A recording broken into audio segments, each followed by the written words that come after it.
किसी ने क्या खूब कहा है कि जीते जी इंसान की प्यास नहीं बुझती, इसीलिए अंत में उसकी अस्थियों को गंगा में बहाया जाता है।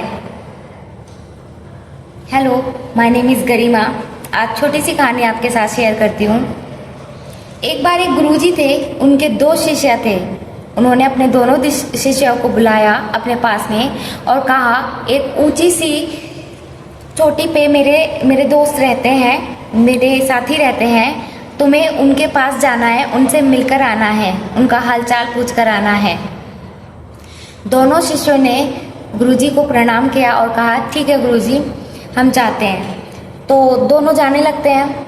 जैसे ही जब वो जाने की तैयारी कर रहे होते हैं, तभी गुरुजी उनको रोकते हैं और कहते हैं कि रुको शिष्य, ये दोनों थैले हैं बैग के, ये भी साथ में लेकर जाने हैं।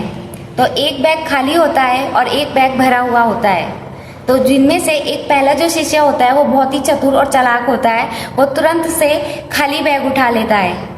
और जो दूसरा होता है वो सोचता है कि अब यही है तो यही मैं उठाऊंगा, तो फिर वो गुरुजी से आशीर्वाद लेता है और बैग उठा के चल देता है।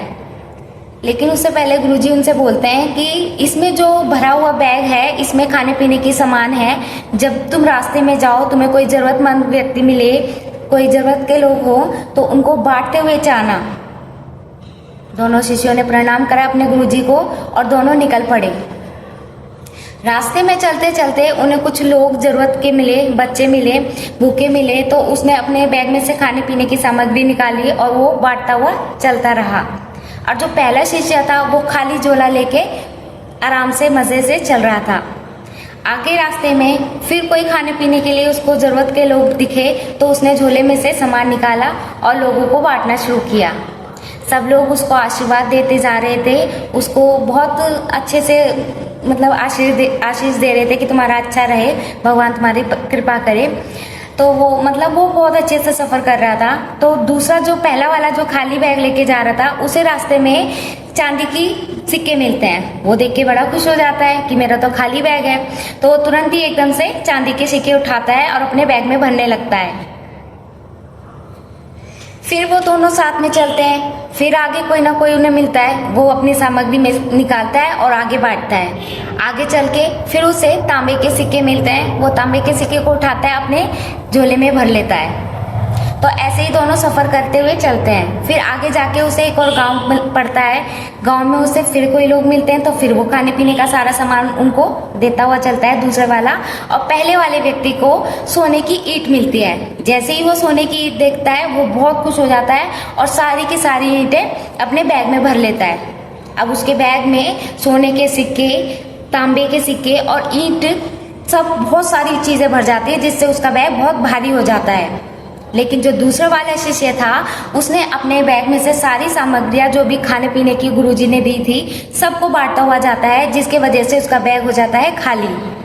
अब दोनों सफ़र कर रहे होते हैं और ऊंची चोटी पे उनके गुरुजी के मित्र का घर होता है, आश्रम होता है, वहाँ पे उन्हें जाना होता है। तो अब वो कैसे जाए जिसके पास भारी बैग है? तो वो सोचता है कि कोई नहीं, मैं कोशिश करता हूँ, बस थोड़ी सी तो ऊंचाई है, जाके आ जाता हूँ और फिर मैं इसके बाद आश्रम दोबारा नहीं जाऊँगा, मैं तो मेरे अपने घर चला जाऊँगा। वो ऐसे अपने मन में सोचता है। तो वो दोनों सफ़र कर रहे होते हैं। सफ़र करते करते वजन भारी होने की वजह से वो ऊंची चट्टानों पे नहीं चढ़ पाता और आधे ही रास्ते पे गिरकर बेहोश हो जाता है।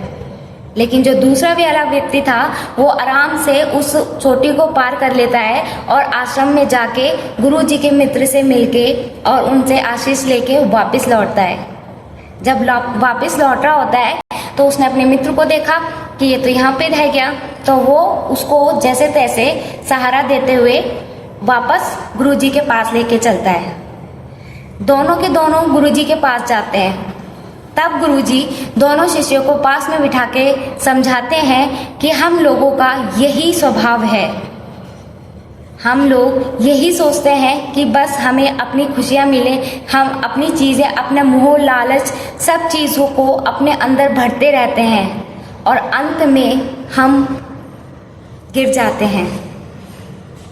तो इस छोटी सी कहानी का सिर्फ एक ही श्रेय था कि आप अपनी ज़िंदगी को, छोटी सी ज़िंदगी को खुशी से बिताएं। इसमें मोह लालच, ईर्ष्या क्रोध, ये सब चीज़ों को बढ़ावा मत दें, क्योंकि अंत में आप अपने आप को भी गिरा हुआ पाएंगे। आप सिर्फ और सिर्फ खुशियाँ बांटते हुए चलें, जैसे कि उस दूसरे शिष्य ने किया था। कैसी लगी मेरी स्टोरी, प्लीज़ कमेंट में बताएं।